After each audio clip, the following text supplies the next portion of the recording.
Good morning and welcome to Innovations in Orthopedics, a virtual symposium supported by an educational grant from Organogenesis Incorporated. Over the next few hours, you'll be able to interact with experts from across the country as they share their insights on the use of amniotic-derived therapies in various orthopedic applications. If you need a break or have other obligations, these sessions will be available for a full year, so you can view these on demand and still receive continuing medical education credit. To claim credit, please click on the Claim Credit button on the platform. You will need to create an account and evaluate each session attended in order to download or print your CE certificate.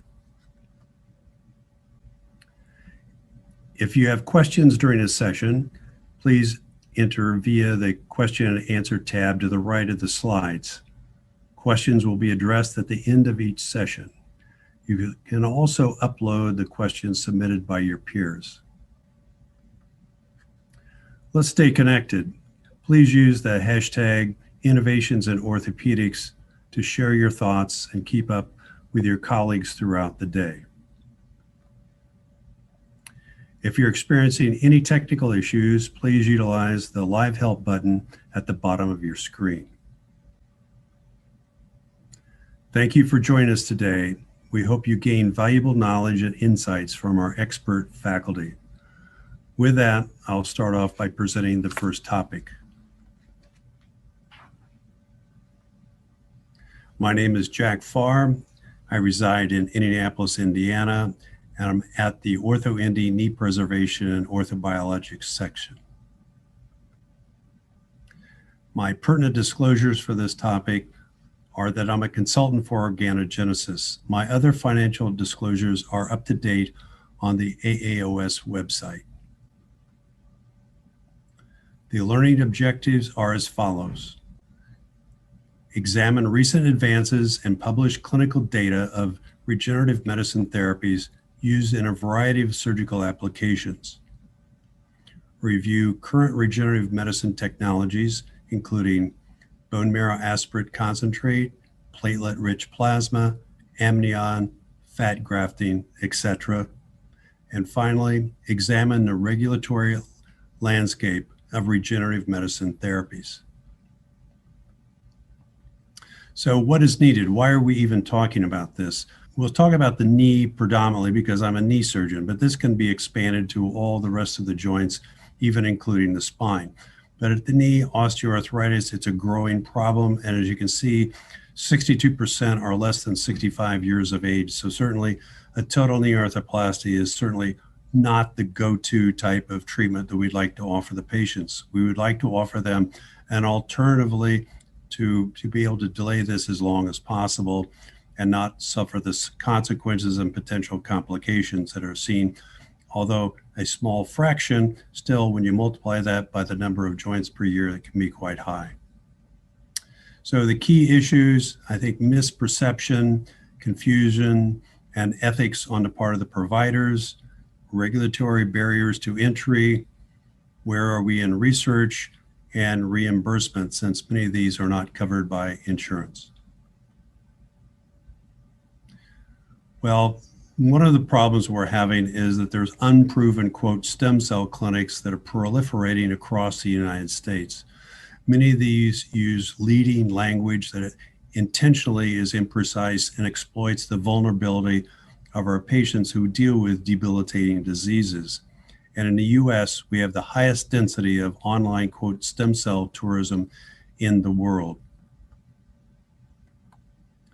So why are we having this huge explosion? It's the demand. Patients want an alternative to total knee arthroplasty or more invasive procedures, whatever their joint is of involvement. So patients come to me frequently and they will say, I'm here, I want a second opinion for stem cell therapy. I was offered it for $10,000. What do you have to offer? So for the first 5 to 10 minutes, I have to tell them, well, we're not going to talk about stem cells because stem cells are only available in FDA regulated studies. They're not available from any standard clinic, and certainly not cultured stem cells. So they're not available in the United States. Second of all, these are not going to regenerate cartilage in your knee. It may modify the symptoms, and in fact, I think they're quite effective for modifying the symptoms and improving function, but they're not regenerating. So we have to take them off the ceiling in their expectations and bring them down to reality. But that's why all these clinics are proliferating. And as we all know, you look at placebos, especially with injections, the placebo response rate is probably on the order of 30 to 40%. And so if they can get 30 to 40% or having a placebo positive response, they're going to get repeat customers. But I don't think this is really doing our patients any service. In fact, some of these patients, they're spending money that they really don't have. So what is regenerative medicine anyway? The predominant topics that we're going to be discussing over the course of the next few hours are actually a subset of regenerative. And these are more restorative. These orthobiologics are used in a way to modulate the environment of the joint and thus improve comfort and function. But I think it's years ahead when we're actually going to be clinically tissue engineering using molecular biology to make new cells and new tissues. This is what patients think we have already.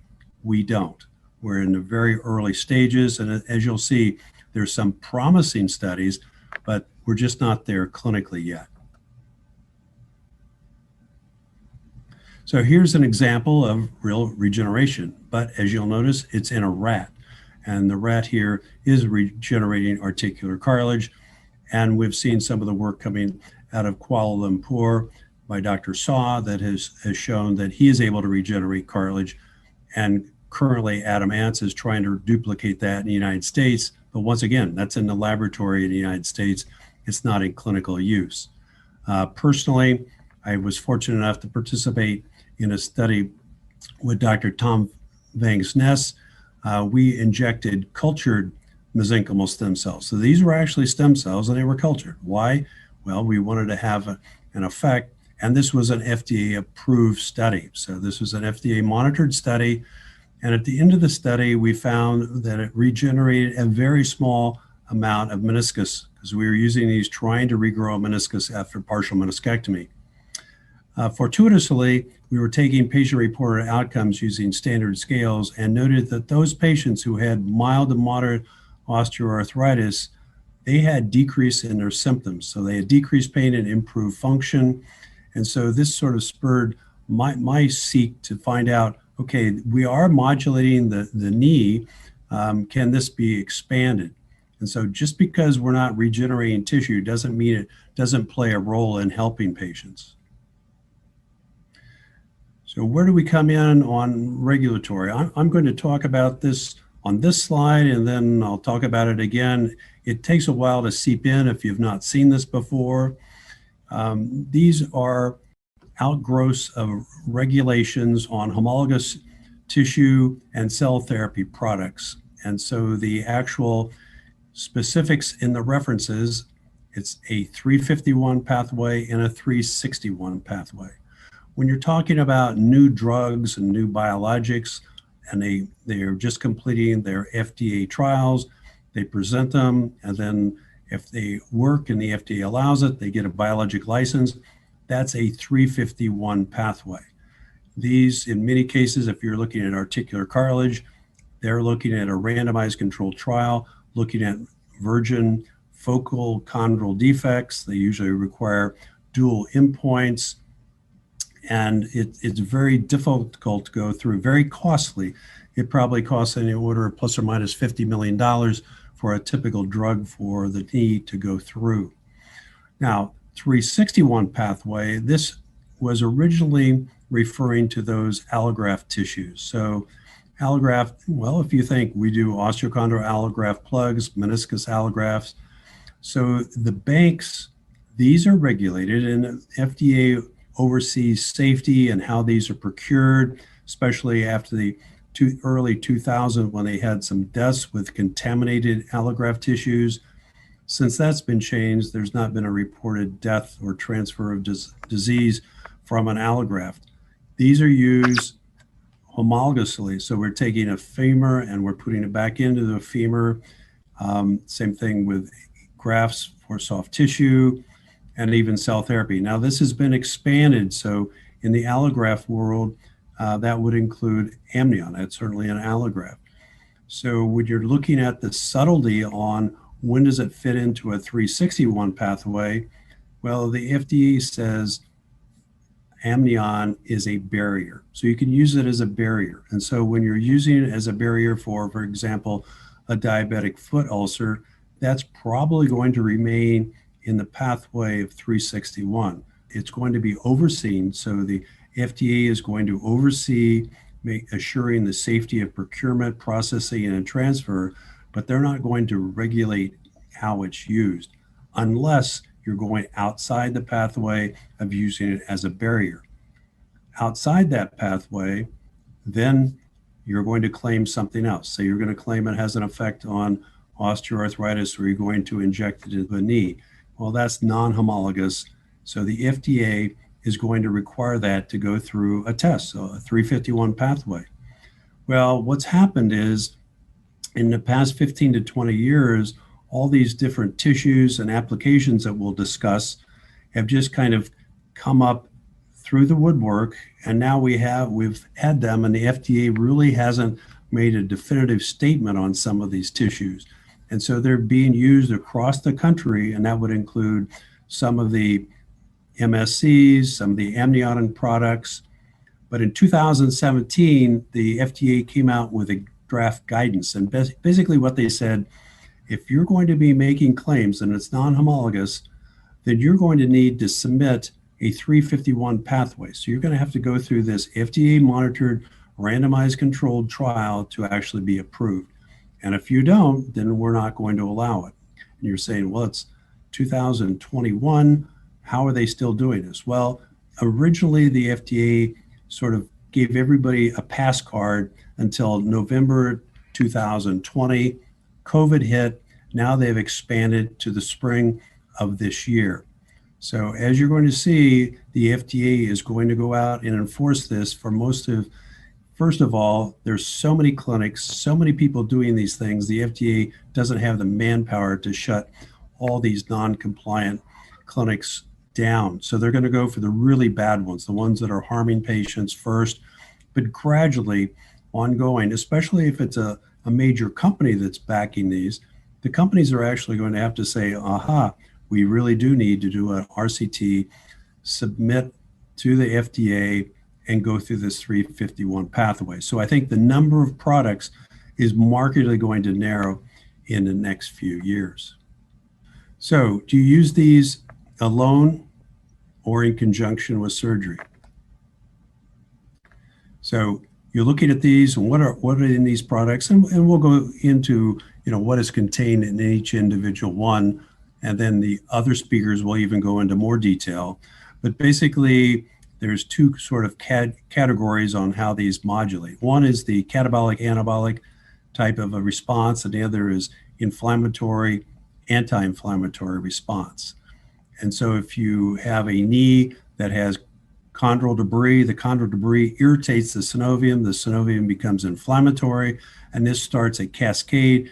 The synovium then emits different proteins. Many of these are very catabolic enzymes, and these may actually participate in the ongoing destruction of articular cartilage. So if you can stop that cascade and rebalance it, so try to improve the balance between anabolic and catabolic and the balance between inflammatory and anti-inflammatory, you may improve not only the environment, but also the symptoms associated with the joint. So this is affecting both cartilage, synovium, as well as MSCs and subchondral bone in certain instances.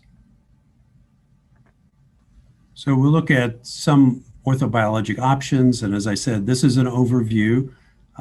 Future speakers are going to speak to each individual type and their applications. So in this broad overview, we're going to be discussing PRP, MSCs, obtained with either bone marrow aspirate concentrate, amnion tissue, or adipose tissue. Certainly, you can't believe everything that you read, and many of these will have case series. We all know the level of evidence for our different types of studies. Level 5 is just an expert coming out and saying, this is what I do. The gold standard is a level 1 evidence, which is a double-blinded randomized controlled trial with adequately powered numbers. And so what is the other arm of this randomized controlled trial? Most of the time, it's going to be a placebo, and the most common placebo is normal saline. And you're saying, well, that has no effect. Well, normal saline injections do have an effect. And as you can see in this meta-analysis of level 1 studies, there are therapeutic effects of intra-articular normal saline injections for osteoarthritis. And in fact, the recent study that we did, the saline was not as effective as a amnion product, but the saline was as effective as the HA product we used. So a couple things to note. If a study does not include a control, then I don't think you can really hang your hat on that. If I'm going to start using something, charging people for these injections, I want to have a high level of evidence study. The second thing is, if you do see a randomized controlled study, look and see what the saline response is. If it's 10%, then I think I need to read more about the methods and how it was performed, because I'm concerned that they're not getting an adequate placebo response. And so that may allow them to show that, oh yeah, there's a statistical difference between our new product and the placebo controlled, when I think the placebo controlled really wasn't up to the normal levels that we see, once again, on the order of 30 or 40%. Here's PRP. We've all heard of that. Our patients have all heard of that. It's being used in a variety of settings. Certainly in my practice as a knee surgeon, we're using it for osteoarthritis most commonly. You can see the two generic types. There's a single spin and a double spin with a buffy coat. So with a single spin, you do end up with fewer platelets, but you also have fewer white cells. And it turns out probably the white cells are just as, or maybe even more important than the number of platelets, as long as they are greater than baseline. Now with a double spin, you do have more platelets, but you also have more white cells. These are just looking at the differences between the two types of PRP, and you can see the different types of biologically active proteins is highly variable, and they are increased from blood, and they are quite different between single and double spin as far as platelet-derived growth factor, our TGF beta, MMP9, and IL-1 beta, all of which are seen actively involved with osteoarthritic patients and their symptoms. PRP and collagen, there's an anti-inflammatory matrix and potentially a matrix restorative mechanism.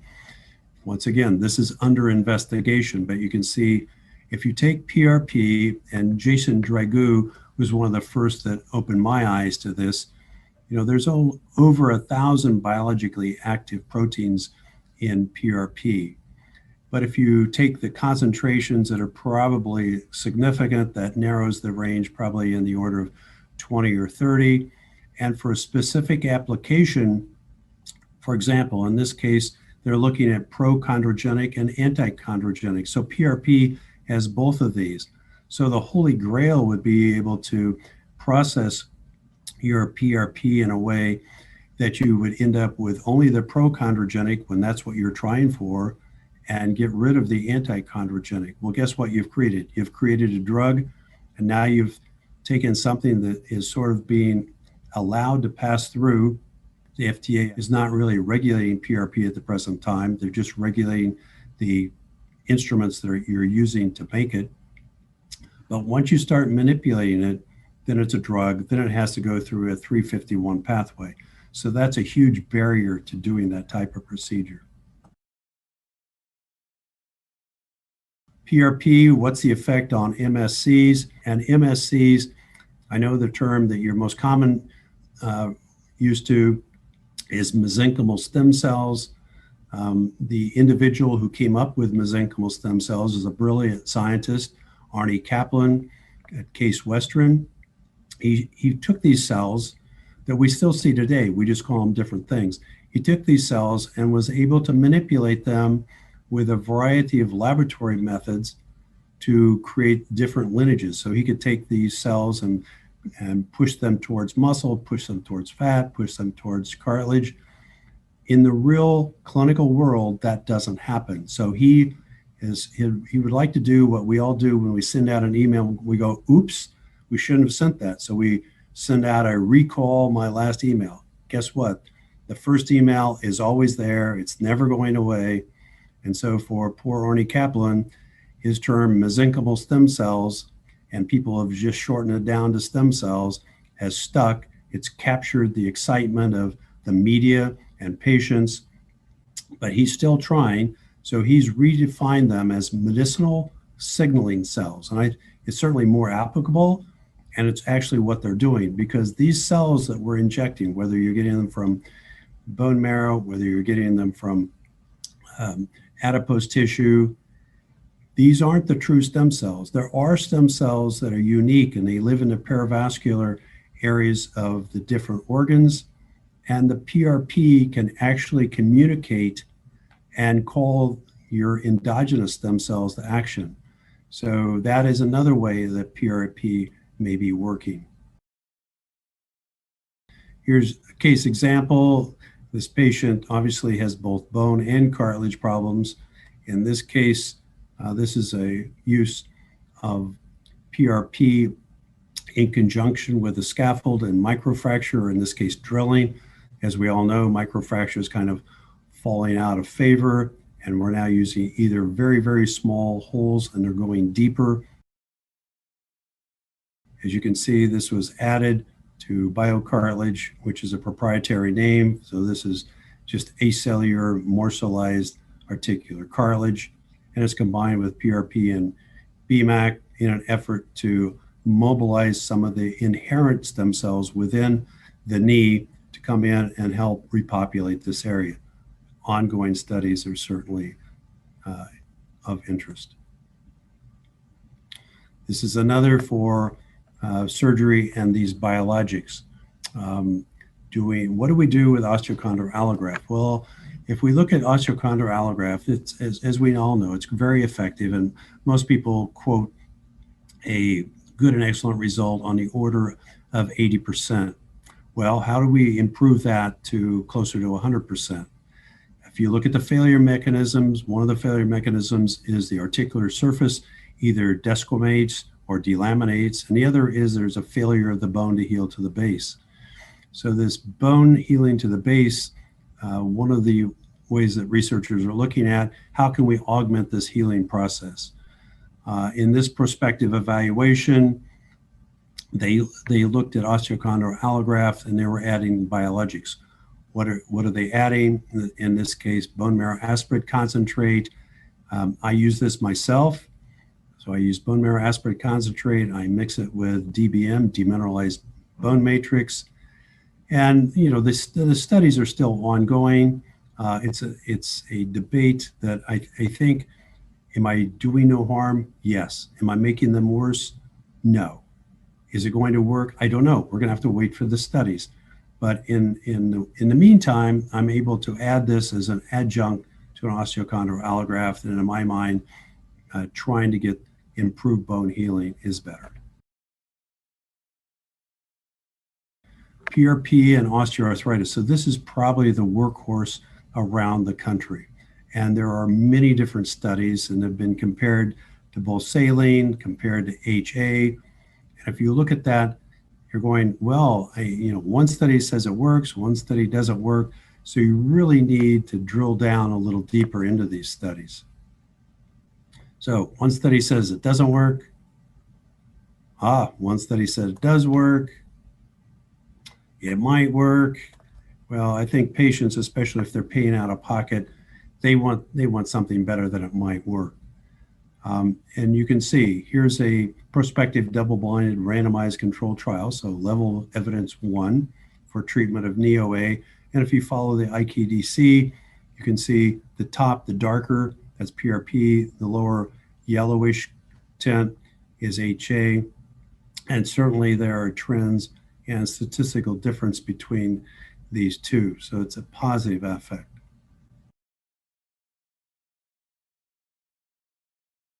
So the effect of leukocyte concentration.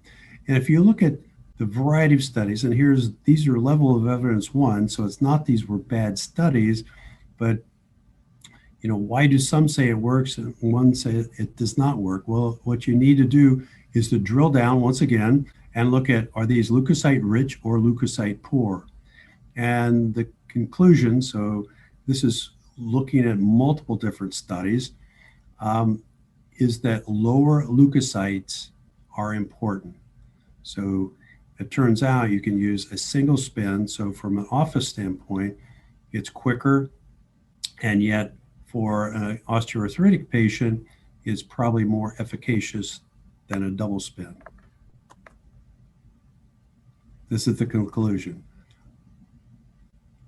Low leukocyte PRP is better than HA, and leukocyte rich PRP and placebo are also not as efficacious as leukocyte poor. Now we're back to MSCs. I just like to hit home again, show it to you in writing. Medicinal signaling cells, that is the current terminology used by Arnie Kaplan and others. And as you can see, these cells are very immature, and in the laboratory, they can be pushed to a variety of different tissues, but that's not how they're typically working. They're secreting, you think of them as a little biologically active factory, and they're secreting bioactive factors that influence angiogenesis, mitosis, anti-scarring, anti-apoptotic, as well as antimicrobial. And they're also influencing the local environment. They're immunomodulators. Anti-inflammatory is another term.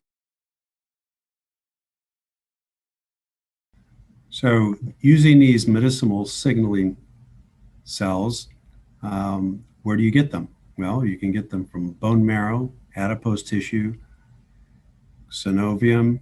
They do reside in the peripheral blood, but at extremely low concentration. So right now, the go-to factors, at least from the human, autologously, would be bone marrow, adipose tissue. And then how do you use them? You can concentrate them in the United States. That's not manipulating them. You can expand them, but that is manipulating them. So expanded cells or cultured cells are not currently allowed outside of an FDA trial to date. If you look at how are they injected, how are they used, as I already showed, you can use them in surgery delivery. Not only will I use some of these products to augment bone healing, I have also looked at meniscal healing. You can look at them in a surgery setting where you have an inflamed catabolic knee. I would like to normalize the environment before I do a cartilage restoration procedure. So these are all in flux, and certainly keep an eye to the literature. So these are 351 classified products now, cultured bone marrow MSCs for osteoarthritis and fibrous cortical defects. So you have to go through a trial. It's got to go through FDA regulations. But you can see up and coming, these are out there in the research trials. And over the next few years, we are going to be looking for more and more positive results. Science will dictate. This is an example reported by Cole, and this sort of looks at a similar type of approach. In this case, they used a specific type of treatment, and this was a proprietary from a company. As you can read the name yourself.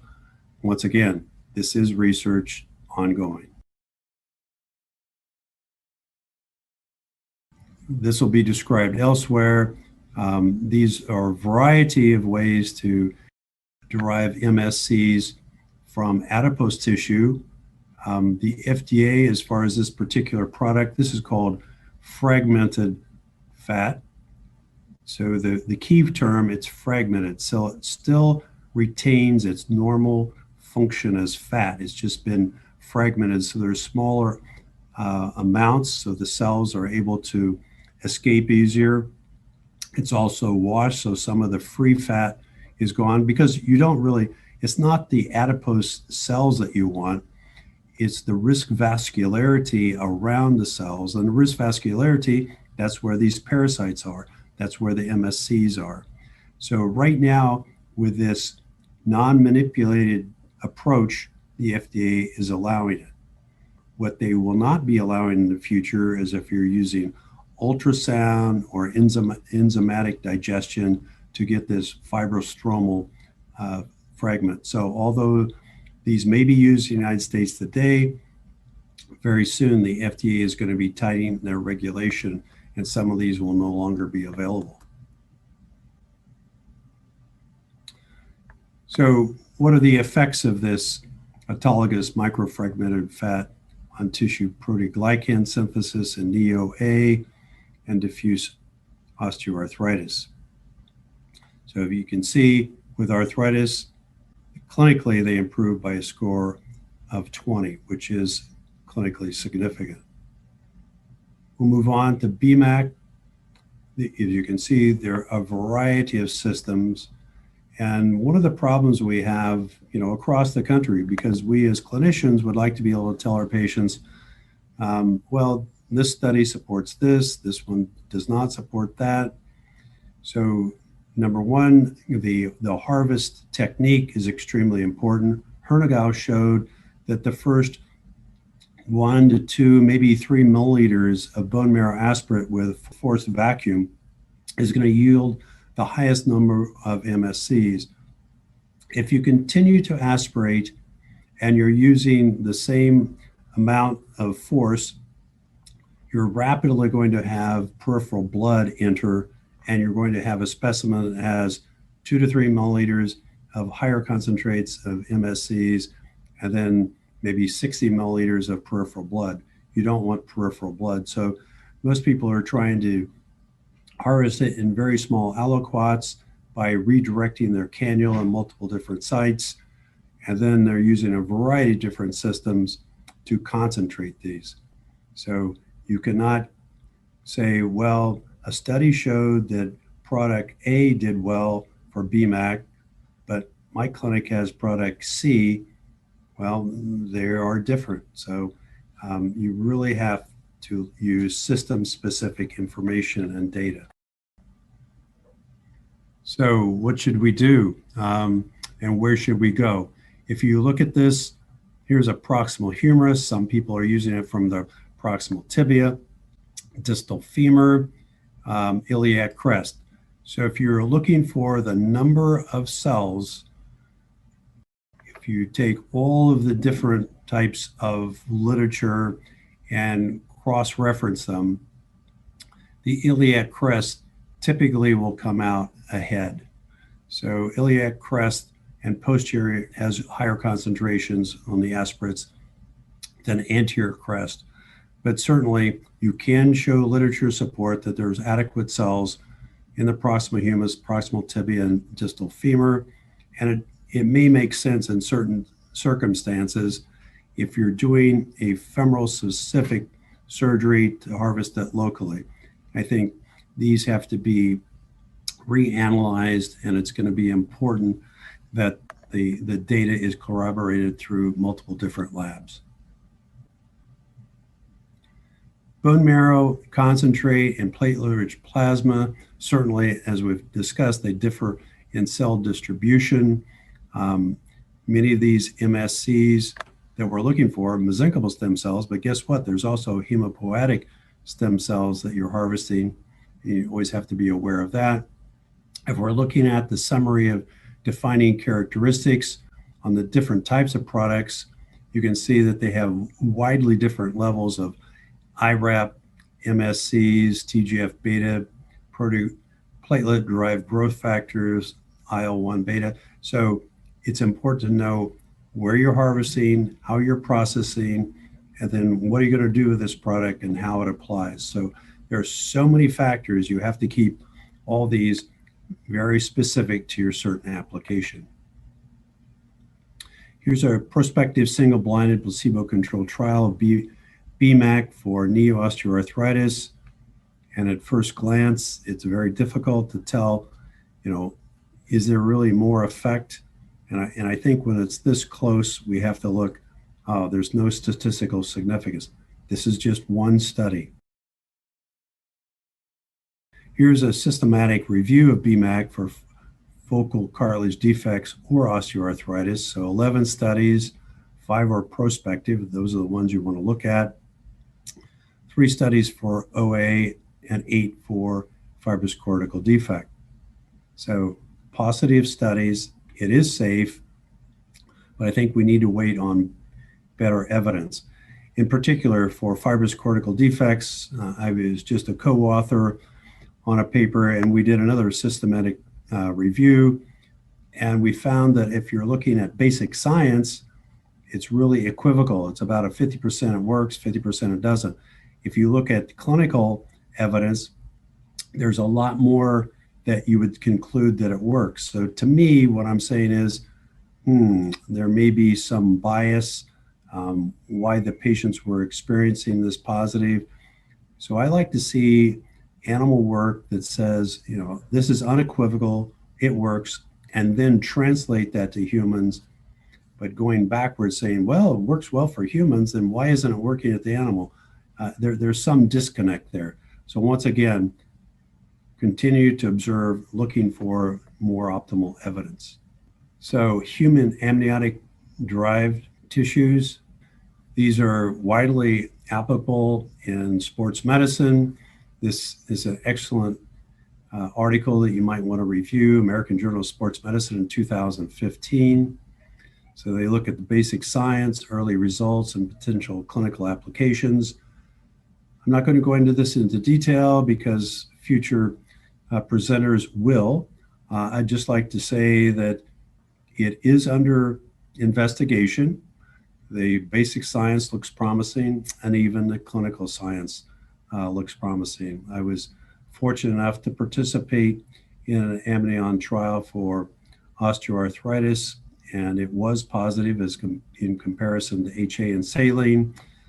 The FDA reviewed that study and other basic science and has now allowed Organogenesis to begin an FDA-monitored randomized controlled trial looking for the effects of amnion and osteoarthritis.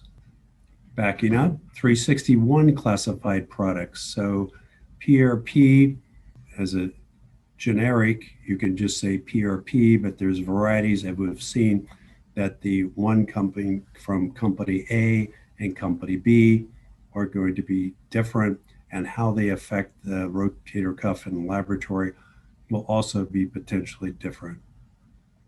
So in conclusion, it's important to keep up on FDA regulations and orthobiologics. As I stated, the FDA has sort of given most of these clinics a pass card, but that pass card is going to expire in 2021. How are they going to gradually start weeding out these unethical clinics from ethical clinics? I think it's wait to be seen, but certainly keeping up to date. You certainly do not want to be providing a tissue that whoever the company has said, oh, this is FDA approved. No, you need to look at the FDA actual regulations, because I've been approached by several companies that say they have an FDA approved product. In some cases, it's FDA allowed, or maybe it's not even FDA monitored. So that's much different. FDA allowed and FDA monitored or FDA approved, those are different things entirely. I would really like to stick to FDA approved if those are available. And we really need level of evidence, one, to make any types of conclusions, And as you can see, the role of orthobiologics continues to evolve. I'd just like to end with an amniotic suspension allograft case example. This was an orthopedic surgeon that participated in a safety and brief efficacy study that I performed. As this had never been documented for safety in the human, we wanted to make sure we weren't having an immunologic response or any other adverse events. We published this in the Journal of Knee several years ago.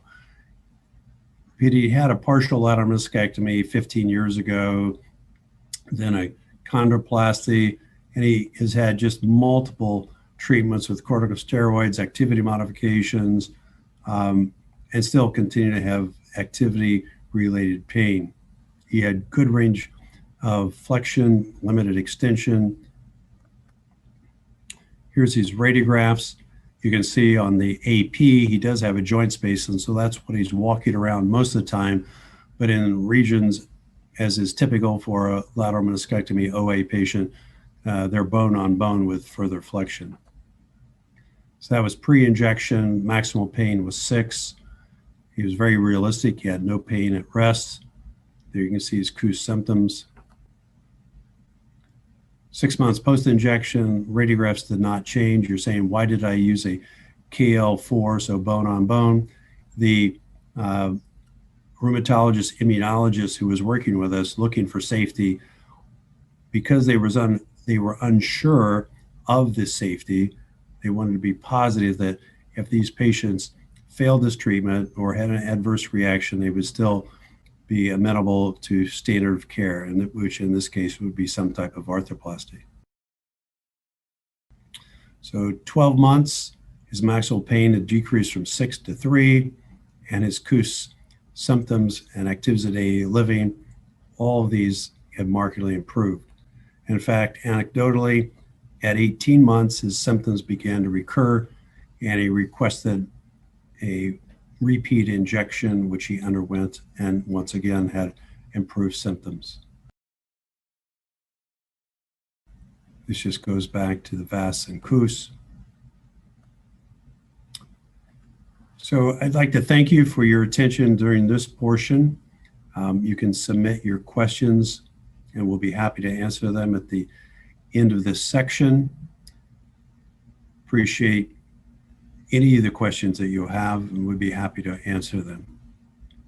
Have a good day.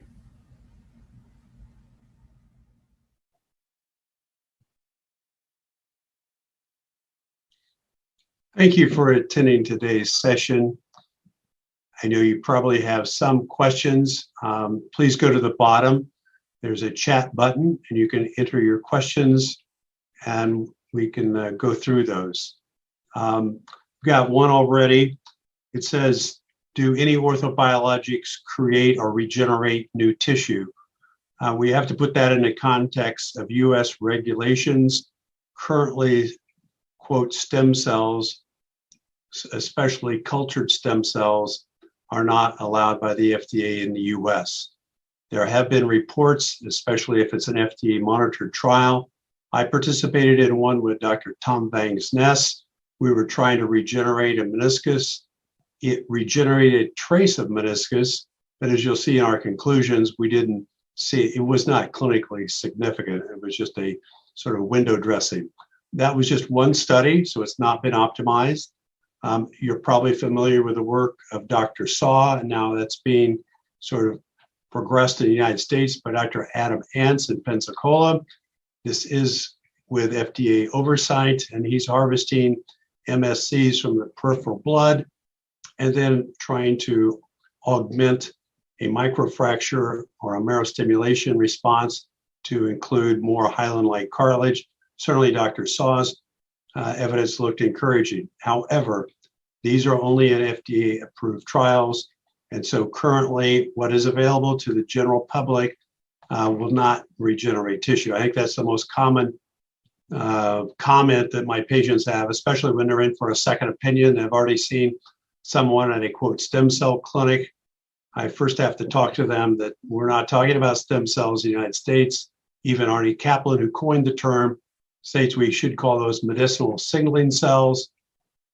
And if we look at what's available, these reports and these claims by some of these clinics that they're going to recreate your meniscus, they're going to cure their arthritis, the patient's arthritis, and avoid total knee arthroplasty, that's certainly unfortunate. We all know that these orthobiologics in general do improve patients' comfort and function. And so that's what we're looking at throughout, whether we're talking about amniotic, placental products, bone marrow aspirate, some type of fatty lipo aspirate, or PRP types of products. We're looking at symptomatic relief right now. Here's another question. It says, do you see any benefit from the simple proliferative injections in similar OA pathology? So I really don't understand the question. I guess if I have somebody with similar OA, many of those will respond somewhat similar, but it's certainly individual specific. Taken overall, which patients do I feel that are best managed? And it's not just me. If you'll go to a meeting, there'll be maybe 5 panelists, and the majority of them will come up with the following recommendations. It's a patient that can actually follow your guidance for activity modification. They have optimized their weight, activity, and strength. So those are sort of the baselines. I believe most studies would show that there are superior results at the tibial femoral articulation compared to patellofemoral, especially if they have mild to moderate OA. So they certainly need to have a joint space, at least in my mind. So, KL2, KL3, those patients, they don't have excessive malalignment, and then they have recurrent effusions. So I know that these orthobiologics in general will typically address that inflammatory catabolic response and help reset the environment of the knee. So those patients would be optimal. Those who are less optimal, certainly patellofemoral. If it's bone on bone, they have excessive weight, they have unrealistic expectations. There's a question about they're seeing a lot of these placental products on the market, and there's claims that these are FDA approved. So as we discussed a little bit between 361 and 351 products and how the FDA fits into allograft. So the FDA monitors the allograft. They monitor the tissue banks for their harvest and procurement and then processing. What they want is a viable tissue that's delivered in a safe manner. They're not approving or disapproving. They're just allowing it. So these amniotic and placental products are typically in this vein. They are allowed, but not necessarily approved. And then if you look at what will Medicare allow and pay for potentially, these would typically be related to ulcers of the lower extremities, most commonly diabetic ulcers. And so the indication is that it's homotopic, in meaning that the amniotic membrane, placental membrane serves as a barrier in utero, and that's how these are being used. These are a barrier placed over an incision. So injections, that's why there are ongoing studies now to evaluate the use of amniotic suspension allograft for knee osteoarthritis. And as you know, Organogenesis and Mimetics both have FDA trials that are underway. It says, can you address how or if patient with diabetes or anyone with immunocompromised status, how their disease process may affect the efficacy? Well, as I just said, the diabetic foot ulcers are certainly a serious, and there are very few methods available today that are universally working. However, some of the earlier work with amniotic and placental products do show a component of efficacy. These patients, just as with any diabetic or anyone with out of control metabolic processes, these need to be optimized first to optimize healing. Same thing with immunocompromised. I really can't comment on that. We have not been treating that subset of patients. It says, there's another question, can you combine orthobiologics? And well, the answer is yes, you can combine them. The real question is, what's the scientific evidence for combination therapy? And if you'll look at the literature, I think the most commonly one cited would be a combination of hyaluronan products, so HA products, and some type of PRP. Obviously, if you're going to treat knee or other joint osteoarthritis, we have all known from the studies that you want low white count PRP as opposed to high white count PRP. So a low white count PRP, and then do you use one injection? Do you use multiple injections? A lot of it has to do, these patients are paying out of pocket, so how much, is there going to be pushback on the cost of these products? And then the other is just the convenience. If they're traveling 3 or 4 hours away, or they would want to come in for weekly injections. If they are on board with weekly injections, then some of the most common protocols would be a weekly injection with both PRP, HA once a week for 3 weeks. Other types of combinations, combining amniotic suspension with PRP, with HA, these I don't have literature to support use or not to use it. It says, is there a risk of transferring congenital disease in the placental products? That has not been reported.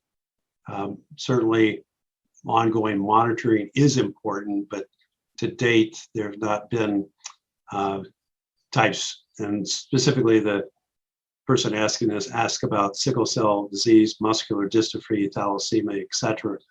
I'd like to point out that the majority of products that are applied have been processed so they are acellular. Some of them, such as amniotic membrane suspension allograft, they do have viable cells, but once again, even in the FDA trial, the FDA did not comment upon that risk. So it looks to be extremely low, if not zero. So right now, here's another one. Where do you place orthobiologics in my practice? First line, are you staying away from steroids? That's a good question. I've been using steroids for 30 years. I think they are great for somebody with moderate osteoarthritis. They've been doing well, they're compensated, but now maybe they played 2 rounds of golf in the same day, or they're on vacation, did extensive walking, they come in and they have an acute flare of swelling, decreased motion, and they're limping. We all know that a corticosteroid injection is going to help allow them to decrease their effusion in most cases and resume their activities. However, outside of that, I'm very cautious with the use of corticosteroid. As we know, it kind of suppresses everything that's going on in the joint. And what I'd like to do is not just suppress everything. I would like to aid the joint in rebalancing the environment. And as you know, with a variety of these, they'll have IRAP and other types of products that are going to decrease the catabolic environment, and they're also going to decrease the inflammation. So they're immunomodulatory, as some people will describe. So I have, except in the case of these moderate patients with osteoarthritis that I've been following, they just have a flare. For the other patients that come in, I'll have a discussion with them and talk about my concept of immunomodulation versus just suppression with corticosteroid. And I think more and more patients are electing to proceed with some type of orthobiologic as first line treatment. That's been well received. And as far as the outcomes, I have not noted inferior outcomes with orthobiologics as compared to corticosteroids, although it usually takes longer for them to become active. Corticosteroid, as you know, usually starts to become active in a week, and these orthobiologics may take 2 to 6 weeks. What determines if somebody's a better candidate for PRP or MSCs? So MSCs, let's clarify, once again, these are medicinal singling cells. These are not true stem cells. If you look at the literature, trying to tease out where MSCs play a role, as I told you, the study that Van Ness and I did, although it did not make sufficient tissue of the meniscus that we excised, if you did a subset analysis on those patients who had moderate osteoarthritis, their symptoms improved and remain improved for up to 2 years. So there is suggestion of some improvement with MSCs. So MSCs, where do you get them? You know, the three main sources would be either cultured, which are not available in the United States, from fat tissue, from bone marrow aspirate, and then that is concentrated. Right now, the clinical response is still being studied, and I think it's up in the air. That's not to say that these products don't have some literature to support their use in osteoarthritis symptom modulation, but as a definitive proof, I think the strongest scientific evidence right now is for PRP, low white count, for treatment of osteoarthritis symptoms.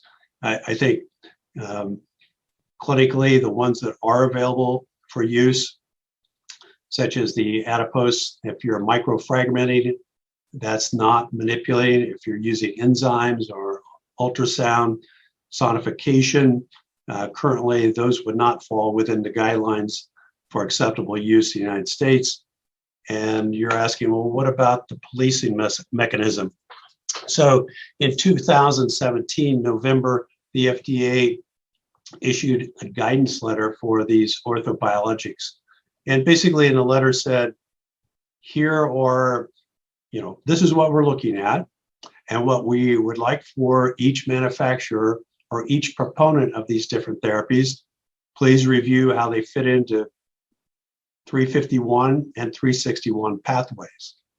The majority of those treatments out there actually will require a 351 pathway. What does that mean?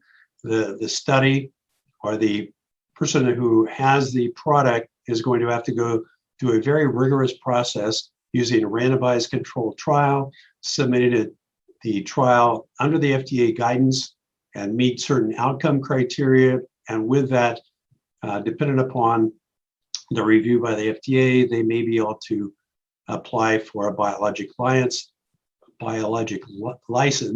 And with that, it would be available for use commercially in the United States. Currently, those are processes that are undergoing. I think there's going to be a lot of shakeout as some of the products now that are just sort of being used and the FDA is letting them slide. The FDA said that because of COVID, it was supposed to be this past November, but now it's been extended to sometime in the summer. But after that, they're going to go for the most egregious types, for example, injections into the eye, IV injections.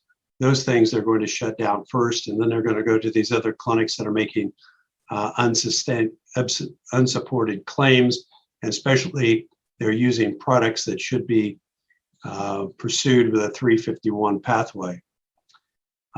It said, in the 58-year-old orthopedic surgeon, you discussed the distal femoral varus osteotomy and or proximal tib resection.